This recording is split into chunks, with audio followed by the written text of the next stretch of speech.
अच्छा जी, सिंध से एक और ख़बर आपको बताते हैं। और सिंध में डायरिया और हैज़ा के केसेस बेकाबू हो गए हैं और 5,000 से ज़ायद बच्चे जो हैं वो डायरिया और हैज़ा का शिकार होकर सूबे के अस्पतालों में रिपोर्ट किए गए हैं। बल्कि इससे भी ज़्यादा केसेस अब तो बढ़ गए हैं। आपको पता है महकमा सेहत सिंध के अदाद शुमार के मुताबिक 5 माह से सूबे में 5 लाख से ज़ायद बच्चे जो हैं वो डायरिया और हैज़ा में मुब्तला हुए हैं। और हालिया बारिशों ने तो सिचुएशन और भी बुरी कर दी है। गंदगी की वजह से आपको पता ही है क्या सूरत हाल है। मक्खियों के अंबार हैं। मतलब फल की दुकान पे आप अल्लाह माफ करे चले जाए ना, फल नजर नहीं आता, फल नजर नहीं आता, इतनी मक्खियां होती हैं।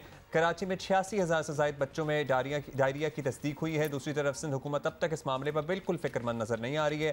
हालांकि केसेस इतनी बड़ी तादाद में रिपोर्ट हो रहे हैं। तिब्बी सहूलियात सर्टनली आपको पता ही है क्या सूरत हाल है। बुशरा जमील खान अस्पताल सिंध का ताल्लुक है, स्पेशलिस्ट हैं, हमारे साथ मौजूद हैं, उनसे जानते हैं। बहुत शुक्रिया डॉक्टर साहब। सिंध भर से डायरिया और हैज़े के मरीजों की तादाद बढ़ने की इत्तलात मिल रही है। तादाद सैकड़ों से हज़ारों में लिटरली पहुँच गई है। सो क्या वजूहात हैं इस गैर मामूली इजाफे की? बारिशें ही? हर साल डायरियल डिजीज़ के केसेस बढ़ते हैं मौसमी असरात की वजह से।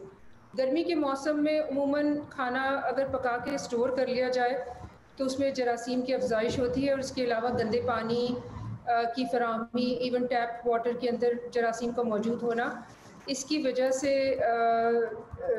दस्तों की बीमारियां फैलती हैं और एक से ज़्यादा जरासीम इसके लिए रिस्पॉन्सिबल हैं। और उमूमन गंदे पानी से और गंदे पानी की मिलावट अगर खाने के अंदर शामिल हो जाए उसकी वजह से डायरियल डिजीज़ फैलते हैं। इस वक्त वाटर सप्लाई जो है बड़े शहरों की और इवन छोटे शहरों की, उसमें बहुत ज़्यादा मिक्सचर स्विच से हो रहा है, यानी कि निकासी का जो पानी होता है वो पीने के पानी में शामिल हो जाता है। और पानी को अगर बगैर उबाले इस्तेमाल किया जाए तो डायरियल डिजीज़ होते हैं। इसके अलावा खाना अगर पका के स्टोर कर लिया जाए और जिस तरह बिजली जाती रहती है और रेफ्रिजरेशन प्रॉपर ना हो तो उसमें भी जरासीम की अफजाइश होती है। फिर मक्खियाँ एक इम्पॉर्टेंट वेक्टर हैं जो जरासीम को एक से दूसरी जगह ले जाती हैं और गंदगी पे बैठी हुई मक्खियाँ जब पके हुए खाने पर आके बैठती हैं तो वो जरासीम मुंतकिल हो जाते हैं और उससे भी डायरियल डिजीज़ फैलते हैं। और ये तमाम असबाब इस वक्त जो डायरियल डिजीज़ में इंक्रीज़ है उसके लिए ज़िम्मेदार है। Make sense. डॉक्टर बुशरा, ये भी बताइएगा कि डायरिया और हैज़ा की वजह से किसी भी शख्स को शदीद वीकनेस यानी कमज़ोरी का सामना करना पड़ता है, तो इसकी अलामत क्या है? जो सबसे आम अलामत है वो दस्तों का होना, इसमें बाज़ औक़ात उल्टी होना भी प्रोमिनेंट होता है। पेट का दर्द हर पेशेंट को नहीं होता, कभी होता है पेट में दर्द, कभी नहीं होता, लेकिन बहुत बड़ी मिक़दार में दस्तों का होना जिससे जिस्म में पानी की कमी वाक़ई हो जाती है। सो इससे बचने का या इसका तदारुक करने के लिए जो सबसे इम्पॉर्टेंट चीज़ है वो ये कि जिस्म में जो पानी जो लूज़ कर रहा है जिस्म, जो पानी खारिज हो रहा है जिस्म से, उसको रिप्लेस किया जाए।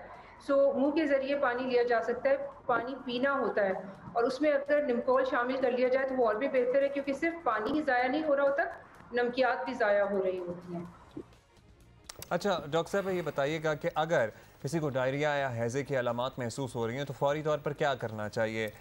इलाज तो सर्टनली है ही, लेकिन आजकल अस्पतालों में भी जाना आपको पता है महफूज है या नहीं है। कोरोना दूसरी तरफ फैला हुआ था, फिर लोग बेहतर यही समझते हैं कि घर पे ही ज़रा ठीक हो जाएं।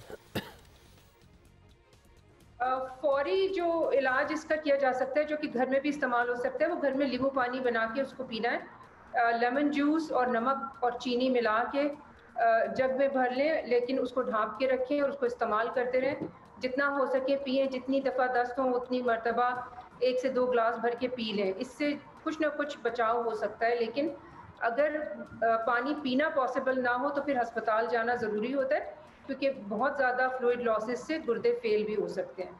अस्पताल में जाना इतना ख़तरनाक नहीं है क्योंकि कोविड का मर्ज़ ख़ास तौर पे उन लोगों के लिए जिनकी वैक्सीनेशन हुई भी हो शदीद नहीं होता। तो अपनी वैक्सीनेशन को अप टू डेट रखें और अगर अस्पताल जाने की ज़रूरत हो तो सिर्फ खौफ की बिना पे घर ना बैठे रहें क्योंकि नुकसान भी हो सकता है।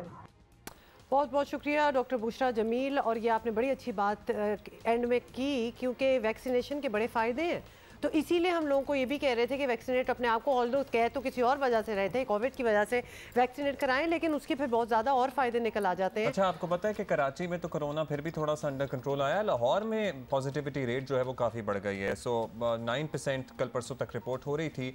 सो लाहौर वालों ज़रा मोहतात हो जाएं। ये शहर बाय शहर आपको पता है यूजुअली टारगेट करता है। एबटाबाद में भी बाय द वे तो बहुत बुरा हाल है, वहाँ तो 21 तक बात पहुँच गई थी। सो कराची में हमारी यहाँ ईद पे हमने सारी कसर पूरी कर दी थी, 37 तक मामला पहुंचा हुआ था। सो 37% की हम बात कर रहे हैं।